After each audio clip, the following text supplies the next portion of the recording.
Hi, everybody. We are the astrologers of Pandora Astrology. I'm Jamie Kale Miller. I'm in Berkeley, California.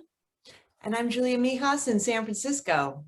And today we want to tell you about the lunar eclipse in Taurus happening here in November of 2021. Now, this eclipse is a lunar eclipse. Where's the right screen? There it is. This is a lunar eclipse, and lunar eclipses are pretty emotional situations. Because it's an eclipse in the first place, that means we're all going to have to look at our shadows, and it's going to be a stirring up of emotions that will trigger that situation. You can see that the moon, which a lunar eclipse is always built on a full moon, and that means the moon and the sun are opposite each other. This lunar eclipse features the moon in Taurus, which is nice because that's stabilizing, right? Taurus stabilizes the moon, the inconstant moon, ever changing in her nightly orb, and brings some, patience, some more measured emotion. The sun is in Scorpio, kind of going head to head with that moon. But we have a really lovely trine to Pluto, and then we have a somewhat gnarly square to Jupiter. We're calling this one, It Doesn't Matter If You're Right, because this is the nodes finally leaving Gemini and Sagittarius, where they've been for the last 18 months or so. And as they travel along, that South Node in Sagittarius has been having us re-examine our cherished beliefs and let go the aspects of them that are just not working for our life, whether those came from our religion or beliefs that we were given in childhood or beliefs that we've acquired along the way. And then the North Node in Gemini is telling us to move towards the rational, the logical, and thinking for ourselves. Julia, what are your thoughts about this eclipse and its influences? Well, in terms of eclipses, like you said, this looks like a more benign one because of the moon being in that very stable, wonderful sign that the moon loves to be in Taurus. Yeah.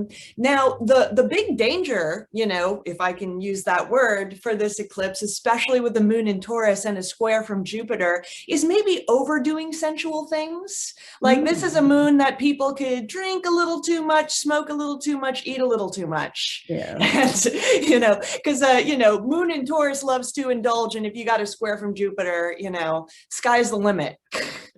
Yeah, true enough. I think that the trine to Pluto is really helpful. And that it's also kind of intensified by Vesta being all up in this eclipse, because Vesta focuses energies and Pluto can bring on a quality of obsession. But in this case, it might actually be a good thing. But I think that it would probably make some sense to beware of poking other people's sacred cows. And the reasoning here is the North Node in Gemini, is pulling us towards the logical and the rational. And the emotional nature of this eclipse could pull us into arguments with other people who are kind of entrenched, because moon in Taurus, sort of emotionally entrenched. And so that Vesta and Pluto could have us being like, well, this is the logic, this is the rational, you should really let go of that belief, and I'm just going to argue and I'm just going to cram my ideas down your throat. But, in some of these conversations, it won't even matter if you're right. Some people are just going to be attached. Yeah. And another wonderful thing about that trine from Pluto is Taurus, Taurus is a being fixed Earth. It's the least likely sign to want to change. Not great with change. But that trine from Pluto lets that change happen, where Taurus can be very reticent, very not wanting to, even Taurus and Scorpio can both be a bit reticent in their own ways. Oppositions can have a lot in common. But that Pluto helps open it up and helps it be a bit more vulnerable, helps it be a bit more open to change, which Taurus does have a little bit of a challenge with at times. Yeah, so I would suggest, bring the logic, bring the rational, bring the research, and press using that Pluto pressure. But like, there'll come a moment when you can see it in the other person's eyes that they're just like, they're at their own wall, and maybe they'll take those thoughts away and think about it. Maybe ultimately they'll make that change. But if they Hmm. don't, you just got to let go. You can be right, but it won't even matter. Yeah. So, relax about it.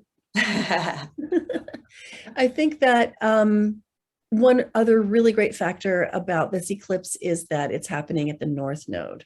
The Mm. eclipsed planet, in this case, the moon, is placed with the North Node, which means this is an initializing eclipse, not a releasing eclipse. And that means that you're planting seeds for the future. So, be gentle about that because you don't know what they're going to blossom into. Mm. Anything else you want to throw in there, Julia? No, I think we covered it. All right. Well, thank you for watching this video about the eclipse happening here in November. Hope you enjoyed it.